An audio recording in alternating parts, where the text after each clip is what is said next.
Ito ang reading mo, Libra. Welcome back to our channel. Naway na sa mabuti kayong kalagayan while watching the channel. This is a general reading. Kayo nang bahalang magpalit-palit ng situation nyo sa reading ko.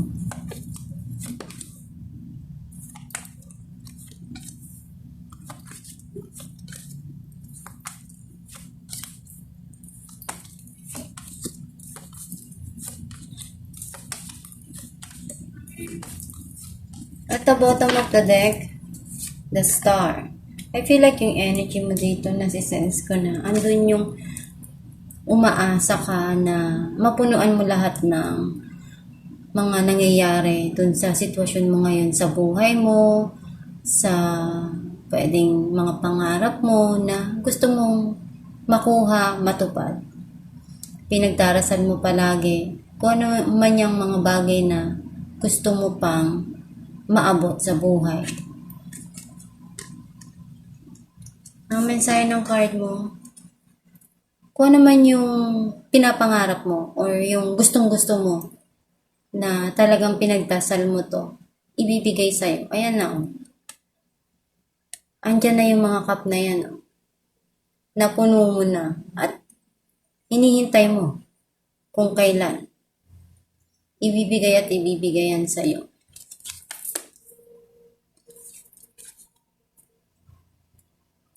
Andito yung pagmamahal eh. Pagmamahal sa sarili or pwedeng pagmamahal sa isang tao. Some of you pwedeng may proposal or engagement na darating.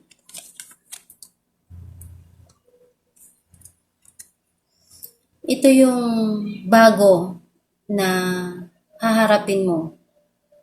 Kumbaga may darating para sa'yo na kailangan mong alam mo yung manalig ka na malalagpasan mo yan kung ano man yung mga bagay na nangyayari dun sa sitwasyon mo ngayon. At tong darating na to, ready ka eh. Kumbaga, handa ka na dun sa mga pagsubok or tumarating na mga bagay na hindi mo inaasahan sa buhay mo.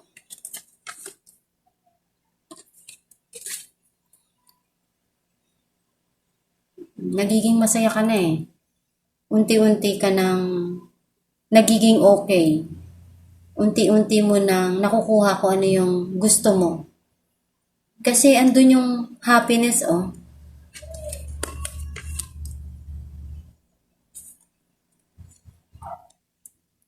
May paparating dito sa'yo, pwedeng offer, some of you, pwedeng bagong trabaho, opportunity. Some of you, pwedeng nagiging maganda yung connection ng relationship, nagkakaroon ng, alam mo yung spark, nagiging masaya dun sa passion na pinipili mo. Some of you, pwedeng may sinisimula na bagong project. May tao dito na gustong makipag-usap. Linawin yung mga nangyari. Some of you, pwede ikaw din to na you are removing some people sa buhay mo na hindi na nakakatulong dun sa mga sitwasyon. You're sharing your blessing or pwedeng meron kang blessing na marireceive. And nakikita ko rin yung balance na gusto mong gawin sa buhay mo. Itong tao na to, palagi siyang, alam mo yung darating sa buhay mo. Pero, mapaglaro siya eh. Alam mo yung laro niya, iba eh. Okay sa una, bandang uli, pag naisip na niya uli na umalis, aalis siya. Yung walang paalam. Or some of you, pwedeng ikaw to na ang dami-dami mong ginagawa. Busy-busy ka dahil alam mong marami kang dapat tapusin.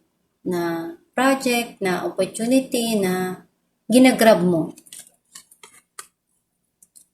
Clarify natin ang Nine of Cups.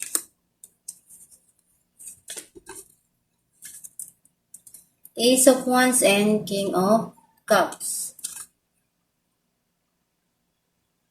This person really loves you. And pwedeng talagang gusto niyang makuha yung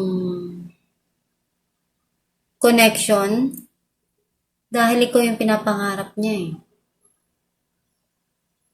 Some of you, pwedeng meron kang wish dito na talagang gustong-gusto mo na makuha at darating yun para sa'yo. Clarify natin the Fool.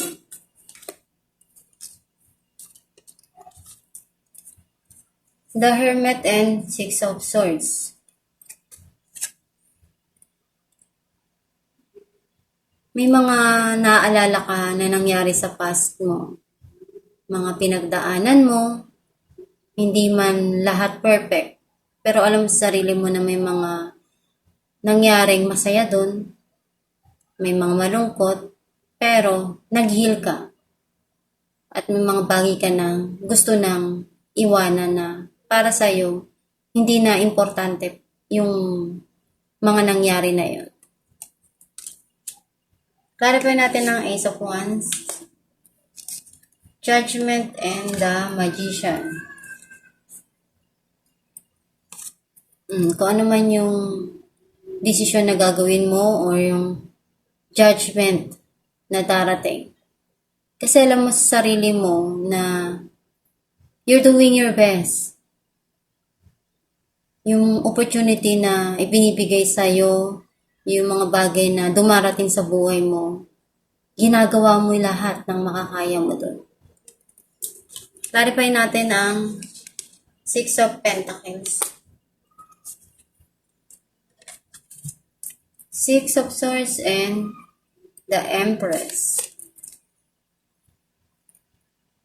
Naghihil ka na oh. Nakikita ko na ngayon, mahalaga na ngayon yung sarili mo, nag-aalaga ka na ng health mo, ng mga bagay na alam mo sa sarili mo, yung pangangailangan mo na, yung, alam mo yung nagpapaparlor ka na or something here na pinibigay mo na pangangailangan mo. And alam mo yung naitutulong mo, yung sinishare mo, kung ano man yung meron ka. Kasi yung mundo mo to help others and do good.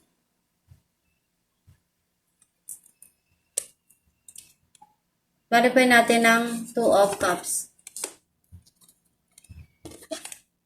The Tower and Eight of Pentacles.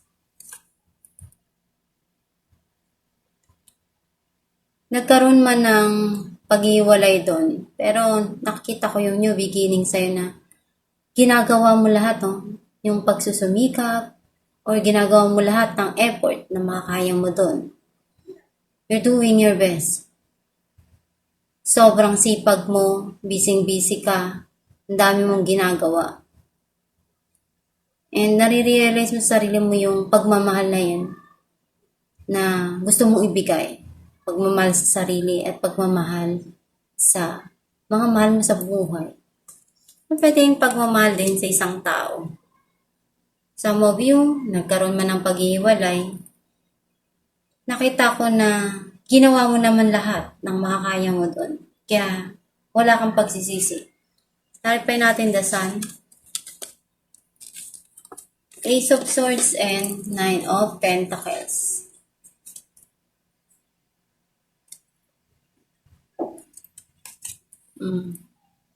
Something here na nagkakaroon ng linaw sa'yo lahat, nagkakaroon sa'yo ng something here na nagiging independent ka, and also may mga goals ka nang na-achieve, kaya nagiging masaya ka dun sa mga nakukuha mo.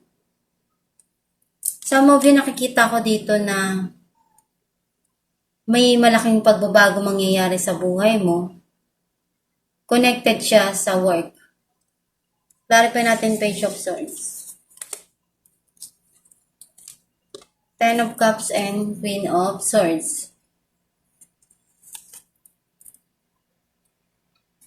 Ngayon mo na re-realize na ayusin lahat kasi mahalaga sa'yo yung long term na emotional mong nararamdaman. Yung masaya ka, yung masaya yung pamilya mo.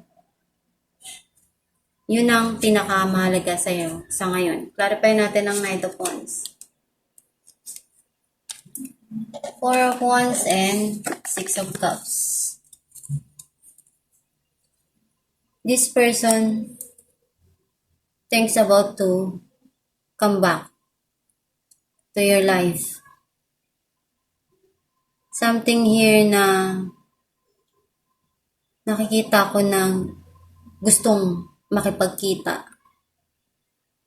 Gustong magkaroon ng, alam mo yung pag-aayos.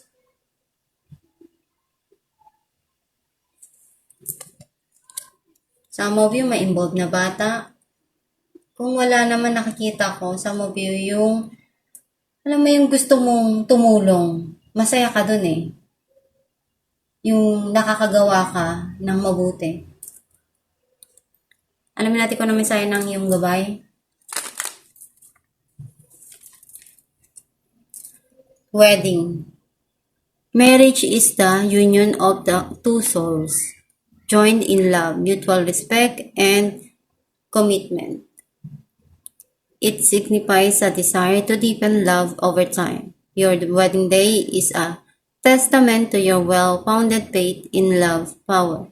Continually breathe life into that faith and love, dearest one. Ang mensahe ng iyong gabay na, alam mo yung pagpapakasal, mahalaga yun eh. Yung marriage kasi, it's binding the two people na alam mong nagmamahalan, may respeto sa isa't isa.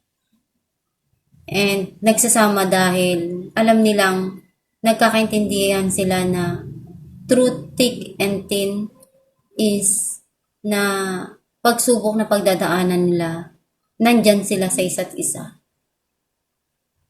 Basta alam mo sa sarili mo na tama yung ginagawa mo, isipin mo na kaya mong malagpasan lahat ng pagsubok.